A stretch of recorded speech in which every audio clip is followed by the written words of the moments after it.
hey, we're going to try something different today. We had the podcast for a while, then that kind of died out. Maybe that'll get resurrected in the future. But hey, you don't have Elevate tonight. I do not have Elevate tonight. Yeah. What a blessing. Yeah. I mean, Yeah. it's nice to have a break. Not a blessing. Yeah. I love Youth ministry would be Yeah. awesome if it wasn't for youth group. No, Like- we might go to the fair. I'm not a big fair guy, but Well, that is a blessing. yeah, so Yeah. Okay. yeah. And then I'm not preaching for a few weeks. And so Is that a blessing? actually it is, because there's Yeah, some other okay. stuff we're working on and things. So with that and the fact that, man, we don't even have a family meeting until October. Yeah. There's kind of a lot of stuff, different things going on. We thought we'd throw something out here real quick. We'll see if it's real quick. I want to Yeah. try and keep it real quick, but Yeah. we'll see. I just kind of talk about some things and updates on the church, things that are going on. So we would have Marco in this, but Marco spends his Wednesdays working out of Richmond, usually out of Roscoe's coffee Yeah. shop now, and that's been fruitful. He's even made some connections.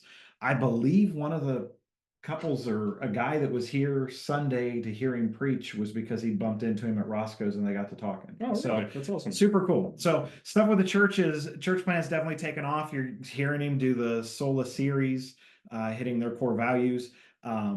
He also, just as a reminder, he's getting assessed like the third week here in September. So we want to be praying toward that. That'll give a lot of clarity on what next steps are, whether the next steps take the shape they do, things like that. So that's one of the things you can definitely be praying about and encourage. I love, like, he's got a different labels to the core values, but they're ours too. Yeah. So there's good stuff for us as a church. So youth's not happening tonight, but what has been going on, or what are you looking out the horizon toward with? Yeah, with school starting up again here soon, we're looking back to start our discipleships. We're going to relaunch those and try getting discipleship groups going for a couple of our students who want to be more intentionally discipled. The ultimate goal would be to get them discipled in the student ministry, but not just in the student ministry, but hopefully we can push them towards, if it's the boys, to the men's ministry, if it's the girls to the women's ministry, and have the local church as a whole disciple them. But that's one thing that we're really excited about coming up. There's going to be a couple of changes. We're trying some new things out with how we do our Wednesday night, whether it's the order of things or how music and teaching and stuff like that. So we have good stuff coming up. I'm excited about some stuff. Back to school bash is next week. So Nice. Every year you get a bash a car. So take out your frustrations with school starting. Cool. Yeah. So First Peter? First Peter, yeah, Okay. still in First Peter, Okay. yes. Yep. So Cool. Getting close to chapter 3.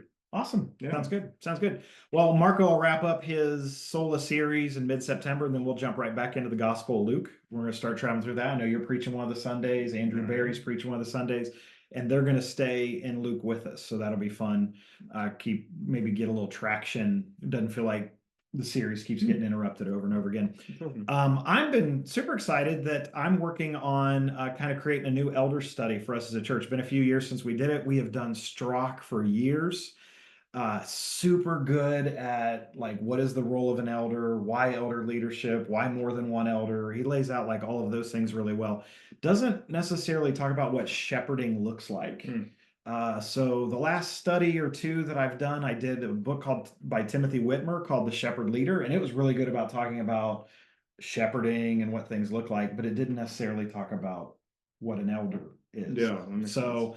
I think tentatively the study we're going to do is called Shepherds of Grace, and the title would be because we shepherd from the gospel. Like, grace has to have first affected us and changed us, and the gospel shapes what we do. The second is Shepherds of Grace is like, that is our chief means of shepherding other people, is funneling them toward remembering the grace of God and what he's done. And then the last is Shepherds of Grace, it's at Grace Church. And so we have some unique things in there. We talk about how we do things the way we do. So hoping to get that done before I'm back in the pulpit. And then you'll be seeing something. Men, would love to have you guys sign up for it. I think it's going to be great coming up. Doesn't mean you have to become an elder, doesn't mean you're announcing your interest in being an elder, but it could be just fruitful conversations for us. So that should maybe start happening mid-fall, that'll come out. So those are some of the things going on maybe that people don't see. Yep. There's been some things going on that people do see. And so we want to kind of just throw those out there for you guys too, of just talking through some different things. Which one do you want to tackle? we should have done. Yeah, we some should have draft before. thought that Our about that. pre-meeting wasn't really that, really good. How about you Yeah. about the idea of removing distractions? Yeah, removing As part of it? distractions. Yeah, so I could speak from behalf of going to camp this past summer. We took, a bunch of students to camp, and the way that they did worship service was similar. It was a little bit more dark. It was a little bit more light show kind of thing, but the environment that they created was an environment that worship became personal. And so when you're in the room and you're worshiping, your soul and your heart and your mind, it's all focused on giving glory to God. When it creates that environment, the distractions are no longer in the room. It allows you not only to feel, I guess, comfortable to worship with your voice, even though you can't sing that well, but also you can start hearing other people around you worship as well. And if we can create an environment that is distraction free, more glory, I think we can push towards God than being uncomfortable with just ourselves being inadequate in certain. And when I say uncomfortable, I'm not saying like it's not okay to be uncomfortable, but I am saying sometimes, especially if you're a new visitor or a guest, coming into an environment like that can be a little bit shocking. So creating a culture like non-distracting is probably going to be hopefully long-term beneficial for people's worship. Yeah. Yeah. And I think one of the ways that was talked about was with lighting, which has been very noticeable. And I know Grace said something about it even this week. And so we just want to kind of even speak to that for you a little bit, like, hey, what's going on? What are we trying to do? I would say this, first of all, the guys that have been kind of overseeing that and kind of moving towards some of those things, they would tell you, we have not had a Sunday yet where the lighting's been what we want. Yeah. Like, first of all, we had to use what we have to try and figure out, is there a way we could do this? Second, we had to figure out what's the lighting going to be like when the windows are darkened out. And if you were here that week, it was way dark because we had to figure out that's what it would be like.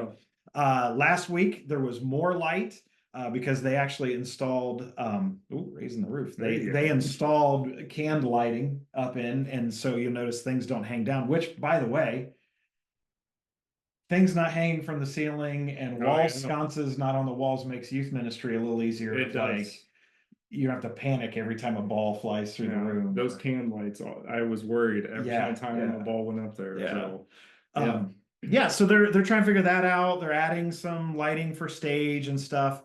And then we'll figure out where we're going. So first of all, if you've been there and you've been like, man, this is actually, you want to talk about distraction, what about the lighting right now? I think we'd agree. Like we're still trying to feel that out. Second thing I would say with that is once we kind of figure some of those dynamics out, it doesn't mean we're married to any of it. We'll see. Like, I think some of the conversations we had with people is even like you emphasize different values depending on different things in the environment around you and things. And can some of those values be met in other ways, or some of those values lost that we don't want to lose, but some of those values, things we want to gain. And so one of the things that always happens, I think, just even walking through anytime things are changing or look like they could change, I think our natural response is to almost feel like, what was wrong before? And if I didn't think anything was wrong before, what is wrong with me? Yeah. Like that I didn't, and I would say like, that's not really the issue. I do think there's a couple things we've noticed.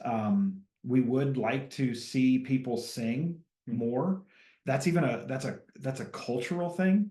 Like singing used to be a part of our culture, not just the Christian culture. Now singing's almost become a part, just almost exclusively our Christian culture. And even then, a lot of people maybe are tempted to just be in the presence of singing, but not they themselves. And so some of that is trying to feel that out. And I think I mentioned that a couple weeks ago when I said something. If you're if you've always felt comfortable to sing, we're thankful for that. We want you to continue to do that. We would also encourage you to be mindful that those around you, other people around you, maybe aren't. And I think the other thing is Tim Keller talks about this, that the ministry your church does shouldn't be just about the people that you have in the room, but it should be about the people that you hope to have in the room. And so that doesn't mean we're going all seeker and we're trying to, just be consumeristic and give people what they want. But it means like recognizing, especially like a new person who might be showing up, They're actually trying to figure out songs, even if we're familiar with the songs. They might feel more drawn into what's taken place if there's just a few kind of some cultural shifts with that. So that's one of the things. First of all, I would say it's not been what any of us hope it would be yet. B, once we get to that equipment wise and things, we may still look back and go, you know what, we don't really like what this is doing, or we think there's things that have fallen off. So please hang with us through that and understand as we work through. The other one is at least like with our worship leading situation stuff, where we're at right now is been self-professed. It's not permanent. Yeah. And so if you're wondering what's going on there, we are gathering different worship pastor job descriptions from other churches and kind of trying to take a look from them, learn from them, and compile those. We've contacted some different schools. We've contacted Harbor Network. We've contacted some others to say, hey, get your eyes out looking and see if there's anyone that would be a good fit for us. We have not connected with anybody yet that I know of. Maybe if you have any, okay. We haven't connected with anybody yet that could possibly fill that role. But then, ultimately, some of those things and decisions are going to be part of whoever that next worship pastor is. Yeah. And I think part of it is just we can provide him with resources that allows it to shape exactly the values that we have at Grace, the values we see from the Word of God directing us, and then try and step in according to that. Yeah. And so we appreciate. This is one of those hard things where, like you said, being uncomfortable is not always wrong.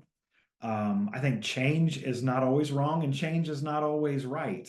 But it always opportunities a situation for us to say, okay, I now get to go through the process of like working through what this change is doing to me. Yeah. So I thought Marco's sermon was great for a value for their church, but also for us and also for our posture. Like, are we willing to lay down some of our preferences for the sake of serving others that are around us? Again, that doesn't mean it's ending with one result or the other, not trying to lord that idea over anybody, but just say like, man, if we could all enter into this with a season of saying, okay, let's take what we prize and what we value from the Word of God.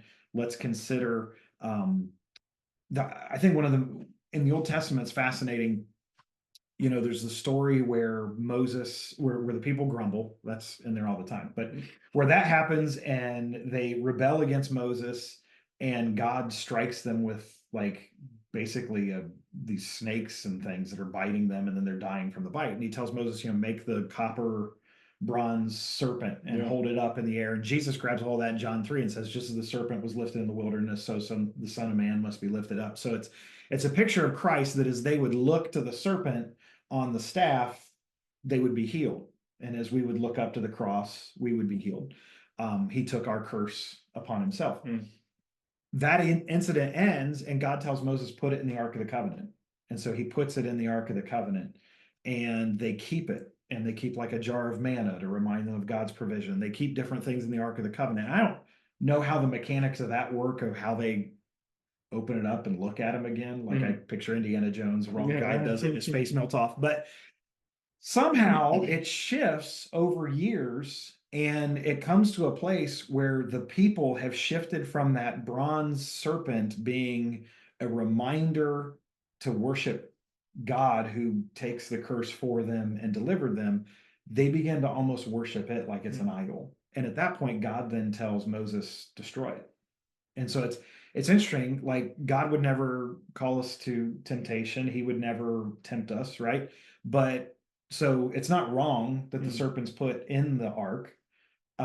But later God tells him to destroy it. It's not wrong that he tells him to destroy it. Nothing changes in God's values or what he's doing. What changed was the people and how it was being received. And so I think that is one of the challenges as a church, is that we can have values, we can hold to things, and we don't want to change our values. We don't want to change our doctrines, other than as we learn and continue to grow and sharpen in those.